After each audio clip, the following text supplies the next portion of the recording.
Everyone, मैं अर्पणा जैन। स्वागत है आपके हमारे यूट्यूब चैनल जैन क्लासेस में, जिसमें आज हम पढ़ने वाले हैं क्लास 10 का 6 चैप्टर, है ना। कौन सा है? सौहार्द्यम प्रकृति शोभा, है ना। क्या है? सौहार्द्यम प्रकृति शोभा। पहले तो हम सौहार्द्यम का मीनिंग देख लेते हैं, क्या होता है। सुहृदयम, सु मतलब अच्छा हृदय, अच्छा हृदय मतलब स्नेह के हृदय में क्या हो? प्रेम हो, प्यार हो। वो कह रहे हैं ऐसे हृदय वाले ही प्रकृति में शोभा देते हैं, प्रकृति को शोभायमान करता है। कौन? अच्छे हृदय वाले, जिनका हृदय कैसा होता है? स्नेहपूर्ण होता है ना। जिनके हृदय में क्या हो? प्रेम हो, वात्सल्य हो दूसरों के प्रति, जो दूसरों के प्रति भी अच्छा सोचते हो, अच्छा करते हो। ऐसे लोगों के बारे में इस चैप्टर में बताया गया है, ठीक है। मगर ये भी कह रहे हैं, इनका कहना है कि सौहार्द्यम मतलब अच्छे हृदय वाले लोग ही प्रकृति को शोभावान करते हैं, है ना। मगर आजकल समाज में क्या हो गया? क्या ऐसे लोग बचे हैं? नहीं बचे हैं, है ना। क्योंकि हर आदमी क्या कर अपने स्वार्थ में लगा है। उसको ये लगता है कि हमारा बस भला हो जाए, किसी का कुछ हो ना हो, मगर हम सिर्फ अच्छे उस पर चले जाएं, हमारा सब कुछ अच्छा हो जाए, दूसरे का कितना भी बिगड़ जाए तो उसको अपने स्वार्थ को पूर्ण करने के लिए वो दूसरे को कितना भी तिरस्कृत कर दे, उससे उसको कोई मतलब नहीं है ना। तो इस पाठ में क्या बताया गया है कि जो समाज में जो दुर्गति हो रही है, जो गलत चीजें आ रही हैं, उनके बारे में इस पूरे चैप्टर में बताया गया। उसको किस प्रकार से बताया है इन्होंने? जंगल के पशु पक्षियों के माध्यम से, है ना। कि वन का पूरा दृश्य इसमें दिखाया है और उसके माध्यम से ये बता रहे हैं कि अगर इतने बड़े जंगल में, जंगल कोई छोटा तो होता नहीं है और उसमें कोई एक प्रकार का जीव तो रहता नहीं है ना। अनेक प्रकार के जीव रहते हैं, फिर भी वो क्या करते हैं? आपस में मिलजुल कर रह सकते हैं, है ना। तो कह रहे हैं यदि जंगल में इतने खतरनाक जीव होने के बाद भी अगर वो मिलकर रह रहे हैं, तो क्या मनुष्य का कर्तव्य नहीं है कि वो अपने समाज में मिलजुल कर रहे, स्नेहपूर्ण व्यवहार करे, दूसरों की सहायता करे, है ना। सिर्फ अपने स्वार्थ को ना देखे। तो क्या ऐसा संभव नहीं है? ऐसा संभव है। इसी पूरे उसको लेके इन्होंने क्या करे? मनुष्य क्या करे? आगे चल के मैत्रीपूर्ण व्यवहार करे, सबके साथ मिलजुल कर रहे, परस्पर आपस में एक दूसरे से वार्तालाप, अच्छे से वार्तालाप करे, उसके मन में किसी प्रकार की गलत भावनाएं ना आए। इन सब को लेके इन्होंने पूरे चैप्टर में पशु पक्षियों के माध्यम से इस चीज को दर्शाया है ना। पूरा चैप्टर किस पर आधारित है? जंगल पर आधारित है, जंगल की पशु पक्षियों पर आधारित है। और उसके साथ साथ इन्होंने बताया है कि मनुष्य में समाज को किस प्रकार से मैत्रीपूर्ण व्यवहार के साथ रहना चाहिए, ठीक है। आज की जो दुर्दशा हो रही है समाज में, वो भी इस चैप्टर में इन्होंने यहाँ पर बताया है। चलिए शुरू करते हैं। तो कह रहे हैं अयम पाठ परस्परम स्नेह सौहार्द्रपूर्ण व्यवहार स्यादिति बोध्यति। कह रहे हैं यह पाठ परस्परम आपस में एक दूसरे के प्रति स्नेहपूर्ण व्यवहार मतलब स्नेहपूर्ण मतलब प्यार भरे व्यवहार का स्यादिति बोध्यति मतलब क्या कराता है? व्यवहार का बोध कराता है। तो कैसा बोध करा रहे हैं? कि परस्पर आपस में सब मिलजुल कर रह सके। इस प्रकार का यह पाठ परस्पर आपस में स्नेहपूर्ण व्यवहार का बोध कराता है। कह रहे हैं संप्रति वयम पश्यामा, संप्रति मतलब आजकल या इस समय, वयम हम सब, पश्यामा देखते हैं। तो कह रहे हैं इस समय मतलब आजकल की जो समाज हो गया है, आजकल की जो चल रहा है जो भी यहाँ पर समाज में, वो कह रहे हैं कि इस समय वयम हम सब देखते हैं, यत की समाजे जना आत्माभिमानिनः संजाता। क्या हो गया है? कि समाज में जितने भी लोग हैं, समाज में लोग क्या कर रहे हैं? जना मतलब लोग क्या कर रहे हैं? आत्माभिमान मतलब अपने अभिमान, स्वाभिमान हो गए हैं। संजाता मतलब हो गए। तो कह रहे हैं कि इस समय हम सब यही देखते हैं कि समाज में लोग कैसे हो रहे हैं? स्वाभिमान हो गए हैं। उनको सिर्फ अपना बस अच्छा होना चाहिए, बाकी उनको किसी से कोई मतलब नहीं है। ते बे परस्परम तिरस्कुर्वन्ति मतलब बे क्या करते हैं? परस्पर आपस में ही तिरस्कार करते हैं एक दूसरे का, मतलब एक दूसरे को नीचे दिखाने की हमेशा कोशिश में लगी रहती है, तिरस्कार करते हैं। उनको सिर्फ अपने मान से मतलब है, हमारा मान बस होना चाहिए, है ना। दूसरे का कितना भी उसमें अपमान हो जाए, इससे उनको कोई फर्क पड़ने वाला नहीं है। तो वो क्या कह रहे हैं कि बे परस्पर आपस में ही तिरस्कार करते रहते हैं एक दूसरे का। स्वार्थपूर्ण संलग्ना ते परेशान कल्याण विषय नैव किमपि चिंत्यति। स्वार्थपूर्ण स्वार्थ से पूर्ण होकर क्या हो रहे हैं? स्वार्थ को पूरा करने के लिए, अपने स्वार्थ को, उनका काम कहते हैं ना, वो कहावत सुनिए ना, अपन कहते भी हैं, अपना काम बनता तो भाड़ में जाए जनता, है ना। इस तरह की सारी समाज में प्रकृति हो गई है। तो कह रहे हैं स्वार्थपूर्ण अपने स्वार्थ को पूर्ण करने में संलग्न मतलब उसमें लगे हुए, बे परेशान परेशान मतलब दूसरों की, पर मतलब दूसरों की, कल्याण विषय कल्याण के विषय में, ना एव, ना नेब का क्या हो जाएगा, ना प्लस एव, मतलब बिल्कुल भी, कुछ भी, ना एव कुछ भी, किमपि चिंतति कुछ भी चिंता नहीं कर रहे, कुछ भी नहीं सोच रहे हैं, है ना। क्या कह रहे हैं कि आदमी इतना स्वार्थी हो गया कि वो अपने स्वार्थ में संलग्न है, अपने स्वार्थ को पूर्ण करने में लगा है। वे परेशान, वे दूसरों के कल्याण के विषय में नैव किमपि चिंतति कुछ भी नहीं सोचते हैं। तेषाम जीवनोद्देश्यम अधुना इदम संजातम, तेषाम उनके जीवनोद्देश्यम जीवन का उद्देश्य, उनके जीवन का उद्देश्य अधुना मतलब आज या अब, इदम संजाता इस प्रकार हो गया है। किसका हो गया है, समाज में रहने वाले लोगों का। अभी ये बात पूरी चल रही है वो कहाँ पर, ये देखो चैप्टर जो बताया गया ये बताया गया है पशु पक्षियों के माध्यम से, मगर इसमें किसके ऊपर बात करेंगे, पूरे समाज में रहने वाले लोगों की, हम सब के बारे में बात की गई है, मगर इसको माध्यम किसको बताया गया है, इसमें पशु पक्षियों को माध्यम करके ये बात कही गई है। तो क्या कह रहे हैं कि तेरा स्वार्थपूर्ण संलग्नाम मतलब स्वार्थ को पूरे करने में लगे हुए, बे मतलब लोग, परेशान कल्याण विषय दूसरों के कल्याण के विषय में, नैव किमपि कुछ भी चिंतयन्ति नहीं सोच रहे हैं, कुछ भी नहीं सोचते, उनको सिर्फ इतना है कि हमारा काम बन जाए, बाकी हमें किसी से कोई मतलब नहीं है। हम देखते हैं ना जब चुनाव होते हैं तो नेता किस तरह से अपना काम निकालते हैं, है ना, क्या क्या नहीं करते वो हमारे सामने आके, है ना। हम इवन हमारे पैर तक छू लेते हैं, इवन आप उस टाइम पे जो कुछ करवाना सब करवा सकते हैं उनसे, और जब उनका समय निकल जाता है तब जानते तक नहीं है ना। तो यहीं पर ये कह रहे हैं तेसाम जीवन उद्देश्य, उनका जीवन का उद्देश्य अब इदम संजाता, अब यह रह गया है, क्या रह गया, देखो कह रहे हैं नीचैर नीचैर नीचैर नीचैरति नीच नीच ही सर्वै उपाय फलमेव साध्यम।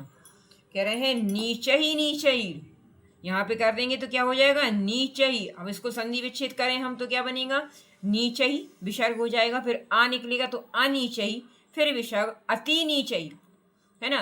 तीन शब्द यहीं से निकलेंगे, देखो एक तो नीच ही निकलेगा सबसे पहले, तो हम इसको अगर संधि विच्छेद करके यहीं पे देख लें तो देखो पहले तो क्या निकलेगा, नीचे हम रा को अगर हम विच्छेद कर दें तो विसर्ग में विसर्ग रा आधा रा निकलेगा तो उसका बन जाएगा विसर्ग, तो बन जाएगा नीच ही, ठीक। फिर आ निकला तो अनीच ही, है ना। फिर उसके बाद यहां पर भी निकला आ तो क्या बन जाएगा, अति नीच ही, अति नीच नीच ही। देखो शब्द इतने निकली इसमें से, नीच ही, अनीच ही और अति नीच ही, है ना। तो यहीं पर ये भी यही कह रहे हैं कि मनुष्य कैसा हो गया, उसका उद्देश्य क्या बन गया है कि नीच, अनीच और अति नीच से भी नीच, अति नीच, यहाँ पे अति नीच से भी नीच से नीच, सर्वै उपाय सभी उपाय, सर्वै मतलब सभी उपायों की, फलमेव साध्यते फल की ही साधना करते हैं, चाहे उनको कितना भी नीचा गिरना पड़े।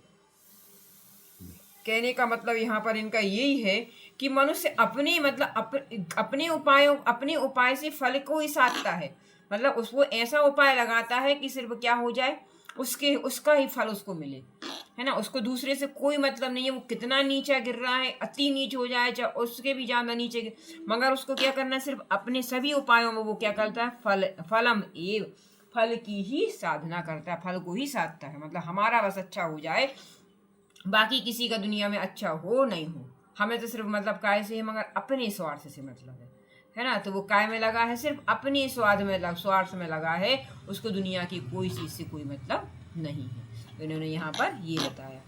अब कह रहे हैं अतः समाजे पारस्परिक स्नेह संवर्धनाय अस्मिन् पाठे पशु पक्षिणानाम माध्यमेन समाजे व्यवहतम। अब क्या कह रहे हैं, इसीलिए अतः इसीलिए समाज में, इस समाज में देखो षष्ठी विभक्ति आई है तो कह रहे हैं समाज में पारस्परिक स्नेह मतलब आपस में स्नेह प्रेम को संवर्धनाय बढ़ाने के लिए, संवर्धनाय बढ़ाने के लिए, देखो के लिए यहाँ पर आया है, नाय शब्द आया है, मतलब ये कौन सी विभक्ति कहलाएंगी, चतुर्थी विभक्ति कहलाती है ना।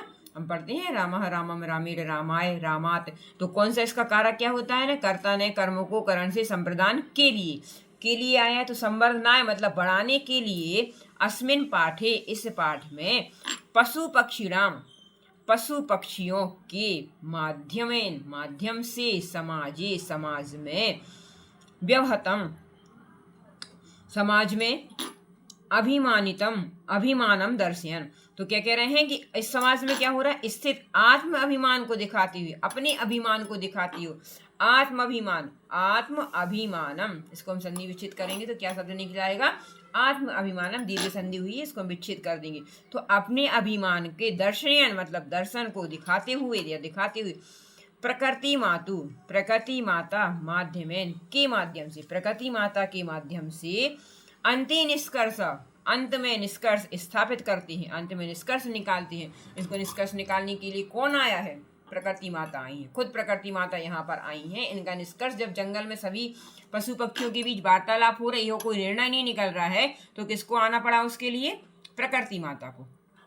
तो कह रहे हैं अंत में निष्कर्ष निकालने के लिए, निष्कर्ष को स्थापित करने के लिए, कि कौन सा निष्कर्ष निकाला, कि कालानुगुणम, काल और अनुगुणम मतलब काल और गुण, सर्वेशाम महत्वम, काल और गुण का महत्व सभी के लिए है। मतलब सबका क्या होता है, अपना अपना एक समय होता है ना। ऐसा नहीं है, हमें नहीं कह सकते कि कोई भी पूरी पृथ्वी पर कितनी जितनी भी जीव हैं क्या सब निरर्थक है, नहीं है। हर जीव का अपना अपना एक महत्व है। बस उसके लिए क्या होना चाहिए, उनका जब काल, उनका समय और गुण, उनमें जो गुण है और उनका जब समय आता है तो सारी चीजें अपने आप महत्व को प्राप्त हो जाती हैं। तो वो यहाँ पर कह रहे हैं कि कालानुगुणम, काल और गुण, सर्वेशाम महत्वम भवति, सभी का महत्व होता है ना। काल और गुण का सभी के लिए महत्व होता है, सभी कभी ना कभी, सबका समय हमेशा एक बार जरूर आता है।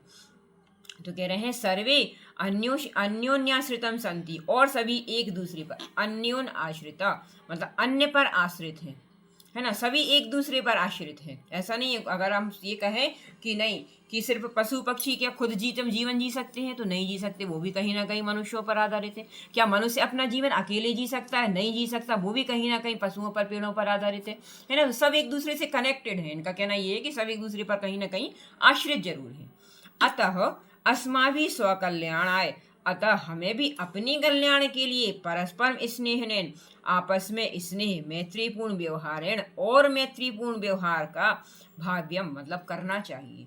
तो कह रहे हैं कि जब हमको ये पता है कि हम सभी एक दूसरे पर आधारित हैं, पूरा समाज एक व्यक्ति से तो पूरा समाज नहीं बना है ना। अगर पूरा समाज बना है तो उसमें वे कई व्यक्ति हैं, और कई व्यक्ति हैं तब जाके वो समाज बनता है। हम कहें कि एक परिवार क्या समाज बना सकता है, नहीं बना सकता है ना। समाज को पूरा बनाने के लिए भी तो बहुत सारे परिवार होना चाहिए ना, तब तो वो समाज बनेगा, है ना। तो इनका कहना यही है कि कोई भी ये नहीं है कि कोई भी निरर्थक इस दुनिया में आया है। सब अपने अपने कुछ ना कुछ उसका उद्देश्य लेके दुनिया में आए हैं। बस ये है कि उनके लिए उस समय, जब तक उनका समय नहीं आता तब तक हमको लगता है कि ये क्या है, निरर्थक है। जैसे हम बोलें कि घोड़ा और गधा का अपना अपना महत्व है कि नहीं है।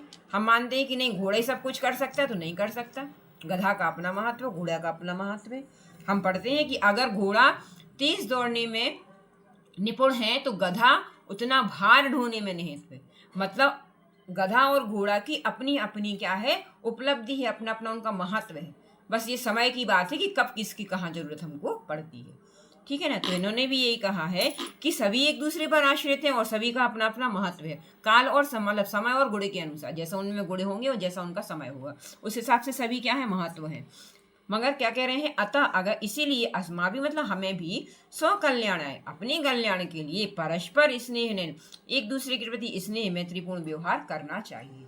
अगर हम समाज में रह रहे हैं और हम जानते हैं कि समाज हमारे बिना और हम समाज के बिना पूर्ण नहीं है, तो हमें क्या करना चाहिए, अपने प्रति उनके लिए क्या करना चाहिए, अच्छा व्यवहार करना चाहिए। ये पूरा स्थापित करने के लिए, ये सब पूरी समझाने के लिए इन्होंने क्या किया है, सहारा किसका ले लिया है, जंगल के पशु पक्षियों की। पूरी वार्तालाप उन्होंने बताई है किसकी, जंगल के पशु पक्षियों के बारे में उन्होंने सब कुछ यहाँ पर बताया। और ये उद्देश्य किसके, और ये उपदेश किसके लिए दे रहे हैं, मगर वो मनुष्यों के लिए।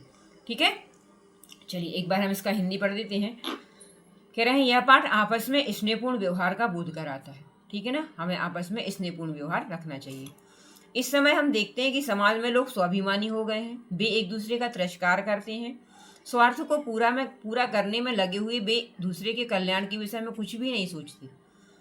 उनके जीवन का उद्देश्य अब ऐसा हो गया, कैसा हो गया ये हमने आपको बताया, नीच, अनीच, अति नीच से भी नीचे, है ना, उससे भी नीचे अगर कुछ हो सकता तो वो सब करते हैं। सभी उपायों से, सब प्रकार के उपाय कर लेते हैं। वो किसके लिए, सिर्फ उनको अपना उनका फल मिल जाए, कि जैसा वो सोच रहे हैं बस वैसा हो जाए।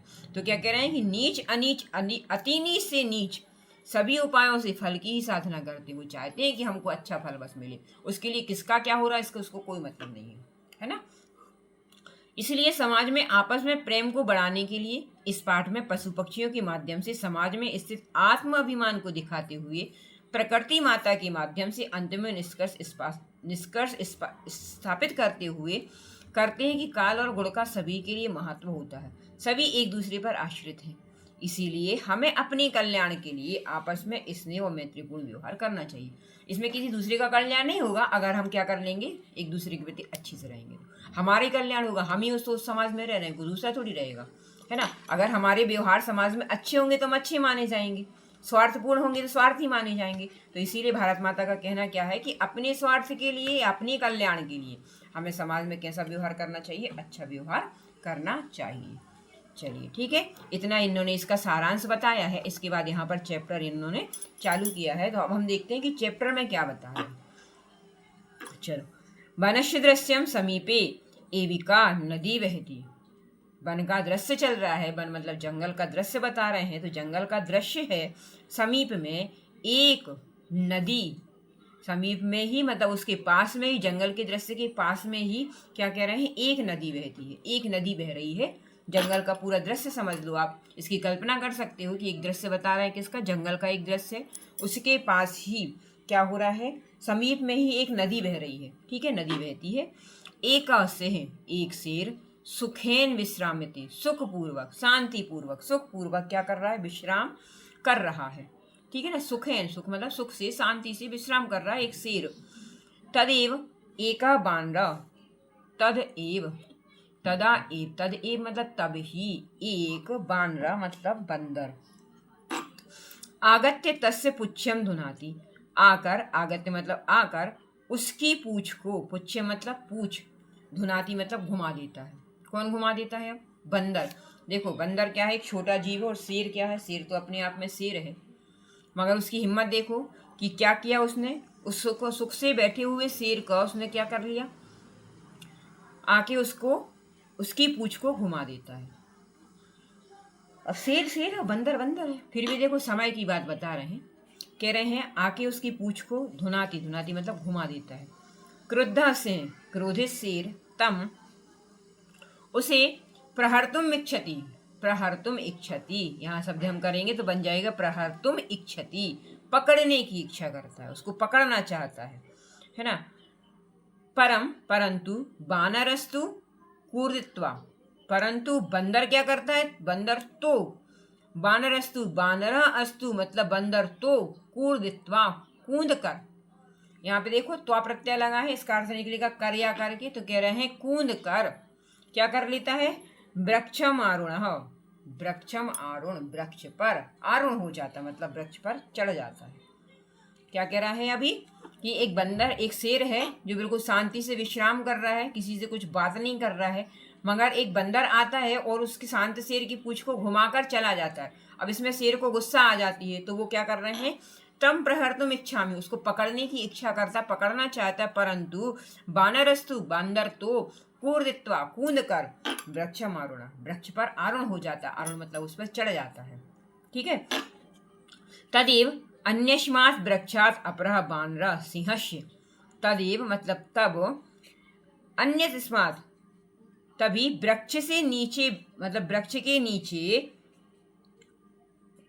वृक्षात अपरा, अपरा मतलब नीचे, बानर, अपरा मतलब दूसरा, सॉरी अपरा मतलब दूसरा, तो कह रहे हैं तदेव तभी, अन्य मतलब दूसरा, दूसरे वृक्ष कर, क्या कह रहे हैं, अपरा मतलब दूसरा, बानरा दूसरा बांदर, दूसरा बंदर आकर, सिंह सिंह के, कर्णमाक्रश्य कान खींच कर, कर्ण मतलब कान, कर्णम आक्रश्य, आक्रश्य मतलब खींच कर, पुनः वृक्षोपरि आरोहति, फिर उसके दूसरे वृक्ष पर वो चढ़ जाता है। अब क्या कह रहे हैं देखो, एक बंदर आया, उसने उसकी पूंछ को खींचा और वो ऊपर चढ़ गया, तभी वृक्ष से नीचे आकर दूसरा बंदर शेर का कान खींचकर वृक्ष से फिर से ऊपर चढ़ गया। अब दोनों बंदरों ने क्या किया, उसके कान, एक ने कान को खींचा और दूसरे ने क्या किया, उसके पूंछ को घुमा दिया।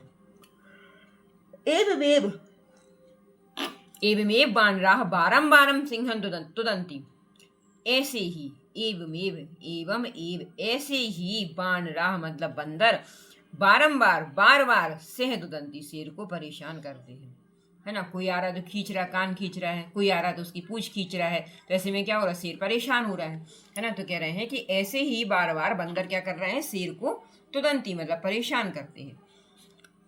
क्रुद्धः, क्रोधित शेर, इतस्ततः इधर उधर, इसकी भी हम संधि करेंगे तो क्या बन जाएगा, इतः ततः। जो आधा सा है वो क्या विसर्ग में बदल जाता है, हमने बताया है आपको बहुत बार, है ना। तो शब्द बन जाएगा इतः ततः, मतलब इधर उधर।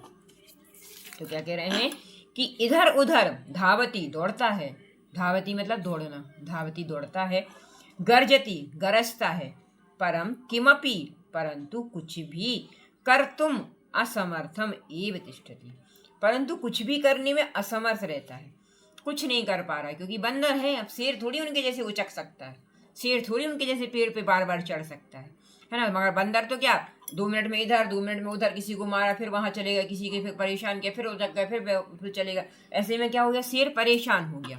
तो क्या कह रहे हैं कि क्रुद्ध शेर इतस्ततः धावती, इधर उधर दौड़ता है, गरजता है, परंतु किम अपि कुछ भी, कर्तुम असमर्थम, कर्तुम असमर्थ मतलब कुछ भी करने में असमर्थ होकर, एव तिष्ठति और बैठ जाता है, असमर्थ रहता, कुछ भी नहीं कर सकता वो। बानरा हसंती, बंदर हंसते हैं, वृक्षस उपरी च विविधा, और वृक्ष के ऊपर विविधा अनेक पक्षी भी, पक्षिणा अपि मतलब पक्षी भी, सिंहस्य एतादृशी, सिंह की ऐसी, एतादृशी दशाम ऐसी दशा को, दृष्टवा मतलब देख कर, फिर देखो तो प्रत्यय लगा है, अर्थ निकला है कर्या करके, ठीक है ना। तो कह रहे हैं कि जब बंदर क्या करने लगते हैं, उसमें हंसने लगते, क्योंकि शेर परेशान हो रहा तो बंदर हंसते हैं। तो कह रहे हैं बानरा हसंती, बंदर हंसते हुए, वृक्षस उपरी चा, और चा मतलब यहाँ से हम चा यहाँ लगा लेंगे तो कहेंगे और, वृक्ष के ऊपर, वृक्षस उपरी वृक्ष के ऊपर,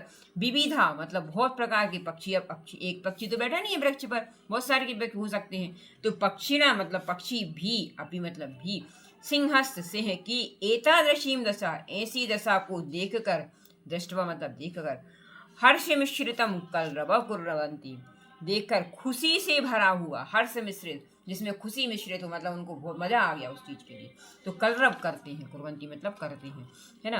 अब देखो पक्षिणा आया बहुवचन है, तो कुर्वंती आया क्योंकि बहुवचन है, जैसा उसमें कर्ता होता है वैसे क्रिया होती है, ठीक है। तो क्या कह रहे हैं कि शेर की ऐसी दशा को देखकर वृक्ष के ऊपर अन्य पक्षी जो बैठे हैं वो भी क्या करते हैं, उसके प्रति हंसते हैं, हंसने लगते हैं, है ना। उसकी दशा को देखकर हंसते हुआ, खुशी से भरा हुआ, कलरव मतलब उनको भी मजा आ रहा है, ऐसा वो कर रहे हैं, ठीक है। चलिए एक बार सरलार से देख लेते हैं वन का दृश्य। अच्छा, आप हिंदी के लिए ना इसको आप क्या कर सकते हो, स्क्रीनशॉट ले सकते हो ना हिंदी के लिए आप लोग, वैसे हम आपको एक बार पढ़ के बता रहे हैं, तब तक आपको समझ में वो आ जाएगी। वन का दृश्य है, ये हमने आपको बताया। समीप में एक नदी बहती है, एक शेर सुखपूर्वक विश्राम कर रहा है, तभी एक बंदर आकर उसकी पूंछ को घुमाता है। क्रोधित शेर उसे पकड़ना चाहता है, परंतु बंदर तो कूदकर वृक्ष पर चढ़ जाता है। तभी वृक्ष से नीचे आकर कोई दूसरा बंदर शेर का कान खींचकर फिर वृक्ष के ऊपर चढ़ जाता है। अब कोई दूसरा एक बंदर नहीं है, है ना, दूसरा बंदर भी आ गया। ऐसे ही बंदर बार बार शेर को परेशान करते हैं। क्रोधित शेर इधर उधर दौड़ता है, गरजता है, परंतु कुछ भी करने में असमर्थ ही रहता है, उसकी बस की कुछ भी नहीं है, क्योंकि बंदर तो बंदर है, बंदर शेर जैसे थोड़ी उचक सकता है। बंदर हंसते हैं और वृक्ष के ऊपर अनेक पक्षी भी शेर की ऐसी दशा देखकर खुशी से भरा कलरव करते हैं, मतलब उनको भी क्या हो रहा है, मजा आ गया इस चीज के लिए, वो हंसते हैं, मजाक उड़ाने लगते, किसका, शेर का मजाक उड़ा रहे हैं अब, ठीक है ना। चलो अब देखो क्या कह रहे हैं।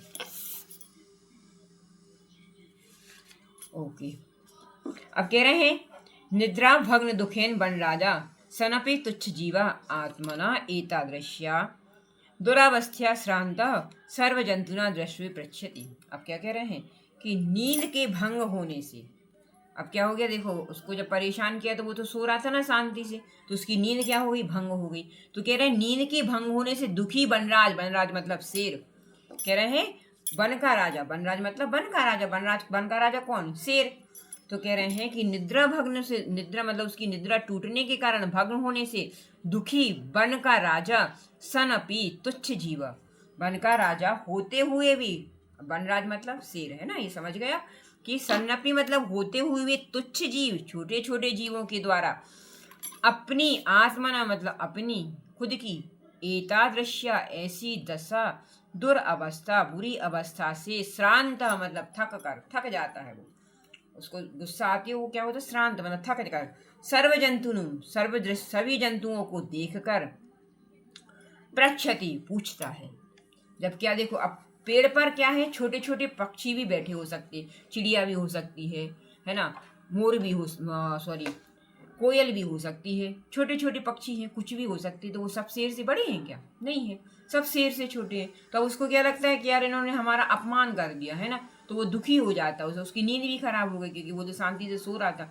तो उस कारण से वो तुच्छ जीवों को मतलब अपने से छोटे जीवों को अपनी ऐसी दशा को देखकर, दुरावस्था मतलब बुरी अवस्था को देखकर, श्रांत मतलब होता है कि वो थक गया है, सर्व जंतु सभी जंतुओं को देखकर पृच्छति पूछता है। अब देखो, अब यहाँ पे पूरी वार्तालाप चल रही है, अब सब एक दूसरे से बात कर रहे हैं ना, बात अब पूरी वार्तालाप यहाँ से चालू हुई और यहाँ पर बताया गया है। अब सबसे पहले शेर बोल रहा है, सिंह क्रोधेन गर्जना, जोर से मतलब क्रोधित होकर गर्जना करते हुए कहता है, भो अहम वनराजम, अरे अहम वनराज, मैं वन का राजा, किम भयम ना जायते, क्या तुम लोगों को इस प्रकार का कोई भय नहीं है कि मैं क्यों हूं, वन का राजा हूं, क्या भय उत्पन्न नहीं होता तुम लोग को, किसी प्रकार का डर उत्पन्न नहीं हो रहा?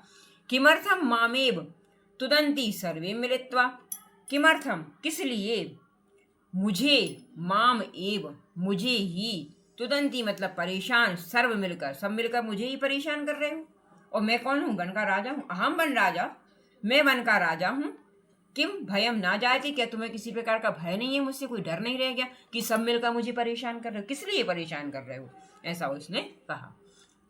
अब एक बानर बोलता है, एक बंदर बोलने लगा, यतः तुम वनराज, क्या कह रहा है, भवितुम तू सर्वथा योग्यम। अब वो कह रहा है क्योंकि तुम वनराज हो, क्योंकि यतः तुम वनराजा, मान लिया कि हाँ तुम वनराज हो, भवितुम तू, किंतु भवितुम मतलब क्या आप, किंतु आप सर्वथा अयोग्य, यहाँ पर हम आ जो दिया है इसको हम अगर करेंगे तो ये आ बनेगा, अयोग्य।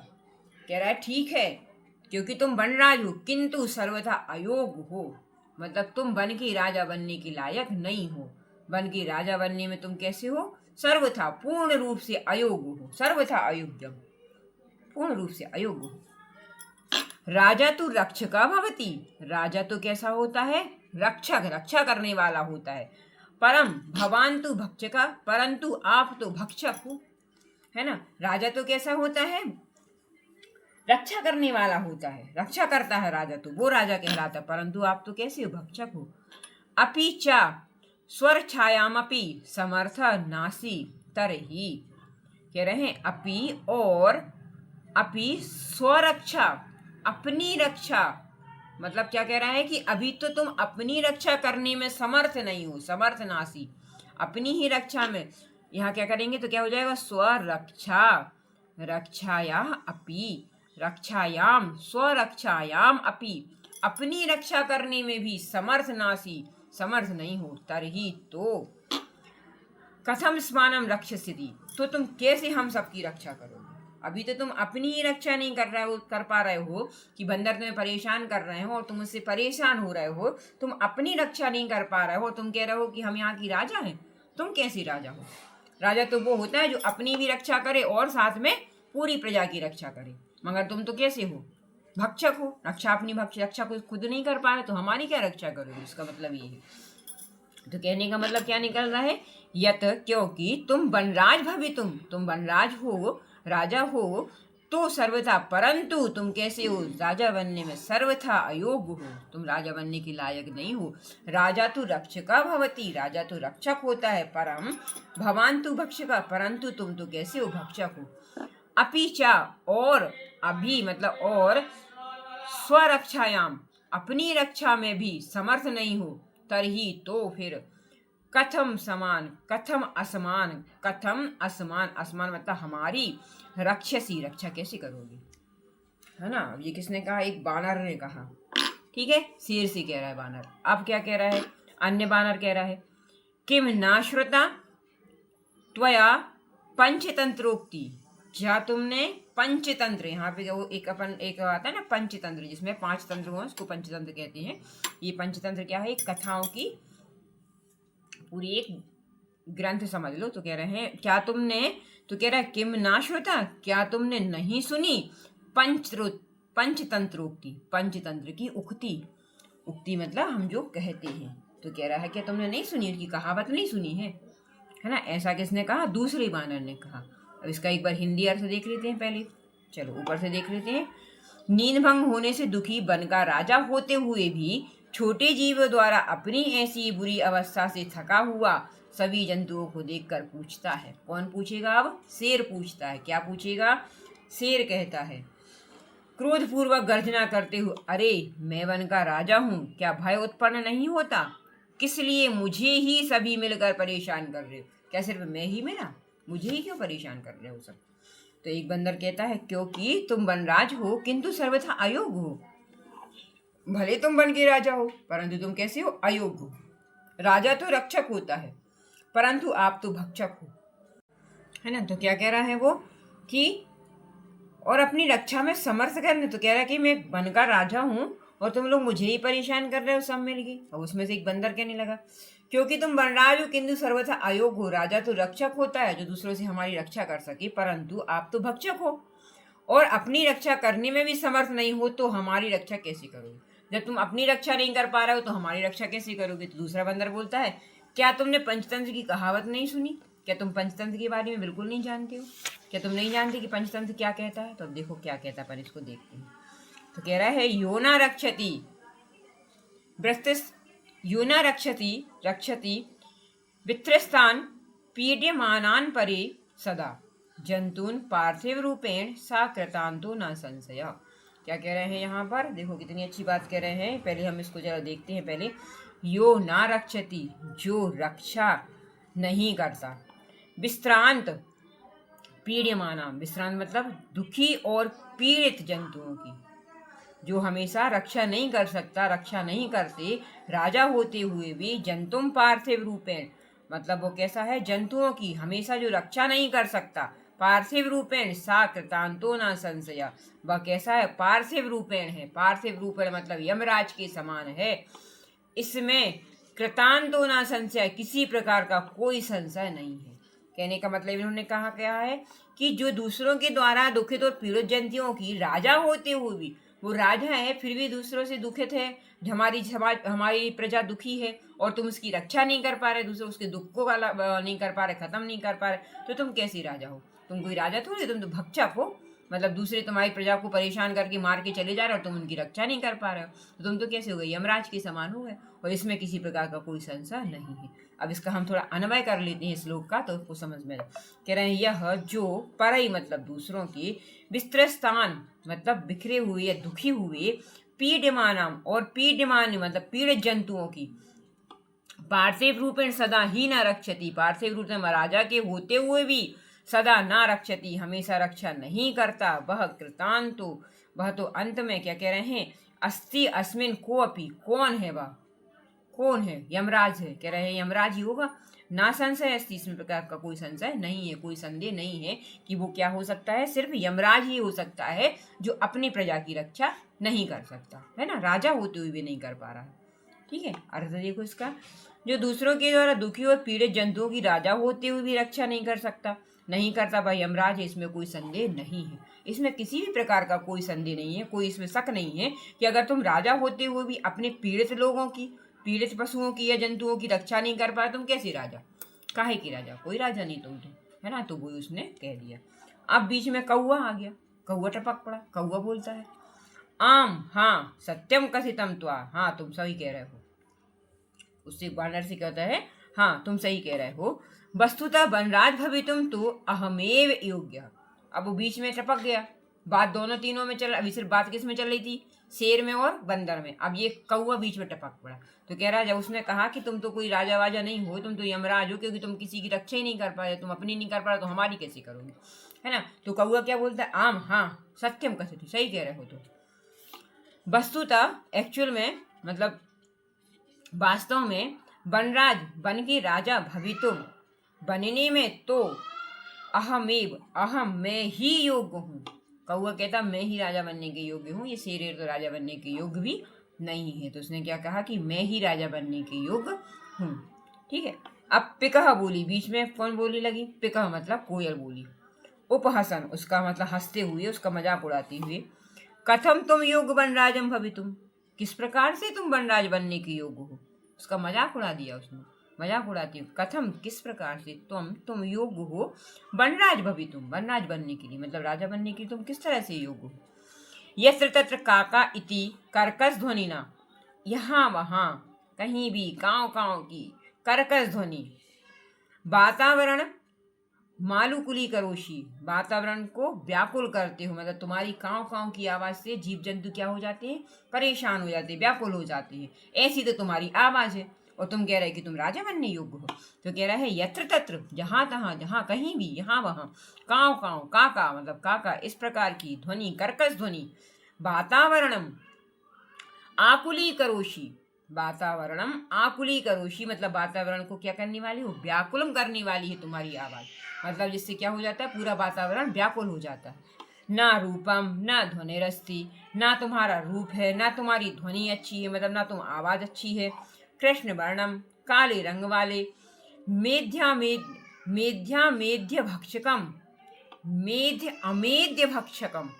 मेध्य मतलब होता है जो खाने योग्य हो, और अमेध्य मतलब जो खाने योग्य ना हो, मतलब पवित्र और अपवित्र दोनों चीजें उन्होंने बताई।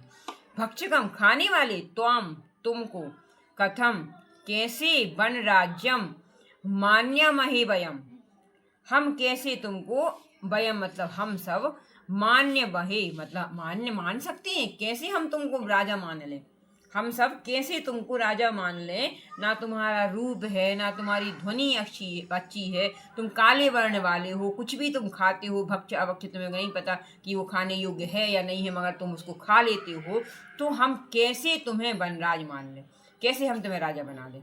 ये किसने कहा है? अब कोयल कह रही है ऐसा कि तुम तो कुछ भी खा लेते हो, ना तुम्हारी ध्वनि है, तुम काले रूप वाले, कैसे तुम कह रहे कि तुम राजा बन सकते हो, है ना। अब देखो कोयल अपने आप बीच में उचक गई है बातचीत में, देखो सब पूरे जितने प्राणी हैं सब आ जाएंगे वहीं पे। ठीक है। अब इसका सरलार देखते थे। कौआ कह रहा हाँ सत्य कहा, वास्तव में राजा बनने की योग्य तो मैं ही हूँ। कोयल कहती हंसते हुए, उसका उपहास करते हुए, मजाक उड़ाते हुए, तुम बनराज बनने के योग्य कैसे हो? यहाँ वहाँ मतलब कहीं भी काँव काँव की कर्कश कटु ध्वनि के कारण वातावरण को व्याकुल करते हो, ना रूप है ना आवाज है, काले रंग वाले, पवित्र अपवित्र खाने वाले, तुमको हम कैसे बनराज मान सकते हैं, कैसे हम तुमको बनराज मान लें। ये कौन कह रहा है? कोयल कह रही है। अरे तुम अपने आप को बनराज कैसे घोषित कर सकते हो, है ना। अब देखो ये सारा क्या चल रहा है? डिबेट चल रहा है, सब एक दूसरे के प्रति अलग अलग भावना, सब अपने आप को क्या कर रहे हैं? अच्छा बताने की यहाँ पर कोशिश कर रहे हैं। जैसे होता है नेताओं में, जब नेताओं की सभा बैठती हैं तो वो क्या करते हैं? एक दूसरे की टांग खींचते हैं, उनको बुरा कहेंगे, उनको अच्छा कहेंगे, कोई अपने, सब अपने आप में लगे, मगर हम सबसे अच्छे हैं, बाकी सब खराब, है ना। तो ऐसे ही उसने कहा। अब कौआ बोलता है, अरे अरे किम जलपसी, क्यों जल रही हूँ? अरे अरे क्यों जल रही हो? यदि मैं कृष्णवर्णम, यदि मैं काले रंग का हूँ, तरही तो तुम किम गौरांग, तो क्या तुम गोरी हो? अब कौआ बोला, अब कौआ ने कोयल की टांग खींची, और कोयल ने जब उसको बोला कि अरे तुम काले कलर के हो, है ना, और तुम क्या हो? कुछ भी खाने वाले हो, ना तुम्हारी ध्वनि अच्छी है, ना तुम्हारा रूप अच्छा है। तो कौआ बोला, अरे अरे अरे किम जलसी, क्यों जलपसी, तुम क्यों जल रही हो?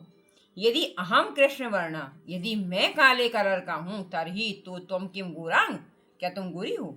अब देखो कौआ भी काला, कोयल भी काली, है ना। ये तो हमको पता है कि कौआ और कोयल दोनों क्या होते हैं? काले होते हैं। तो कह रहा है कि क्या तुम, अगर मैं काला हूं तो क्या तुम गोरी हो? अपिचा विस्मरतिम किम यत मम सत्यप्रिया तु जाना नाम कृति। अब कह रहा है अपिचा विस्मृति, क्या तुम भूल गई कि मेरे यत मम, कि मेरी सत्यप्रियता, लोगों के द्वारा मेरी सत्यप्रियता तो सर्व जनानाम करते, लोगों के द्वारा उदाहरण स्वरूप दी जाती है। उदाहरण मतलब क्या तुम ये भूल गए कि कौआ का उदाहरण तो लोग देते हैं, लोगों के द्वारा तो मेरा उदाहरण क्या हुआ देखा दिया जाता है, क्या तुम ये भूल गई? है ना, कि कौआ क्या करता, कौ मैं तो कितनी काम की चीज हूँ कि लोग मेरा उदाहरण देते हैं, है ना। क्या तुम इस चीज को, सत्य प्रियता का मतलब मेरी सत्यता का उदाहरण तो रोज कौन देता है, लोग देते हैं, जनाना मतलब लोगों के द्वारा। कैसा, अनत्रम बदसी, अनत्रम मतलब झूठ बोले, चेत काका दशेत तो कौआ काटे। अपन बोलते हैं ना, हमेशा बोलते हैं कि झूठ बोलेगा तो कौआ काटेगा। तो इस चीज का उदाहरण उसने कहा कि मैं तो इतना फेमस हूं कि मेरा उदाहरण तो सभी लोगों के द्वारा दिया जाता है, मेरी सत्य प्रियता का। तो क्या तुम इस चीज को भूल गई, इति प्रकार, इस प्रकार से मेरा उदाहरण तो सब में दिया जाता है, क्या तुम इस चीज को भूल गई। तो कह रहा है अस्माकं परिश्रमम ऐक्यम च विश्व प्रथितम, हमारा परिश्रम, अब कौआ बोल रहा है अभी, हमारा परिश्रम और एकता, हमारा परिश्रम और एकता विश्व प्रसिद्ध, विश्व में प्रसिद्ध है ना। ये तो सभी अपनी बड़वारी, अपने मुंह मियाँ मिट्ठू बन रहे हैं, अपनी बड़वारी खुद ही कर रहा है ना। वो तो एक दूसरे की सब टांग खींचने में लगे हैं। तो कौआ कह रहा है क्या तुम भूल गई कि इसका उदाहरण दिया जाता है कि झूठ बोले तो कौआ काटे, और हमारी परिश्रम और एकता का, एकता तो विश्व प्रसिद्ध है, विश्व में प्रसिद्ध है हमारी कौओं की एकता और क्या, उसका परिश्रम की, परिश्रम करने वाले। अपि च काक्षेष्ट विद्यार्थी एवं आदर्श छात्र मन्यते,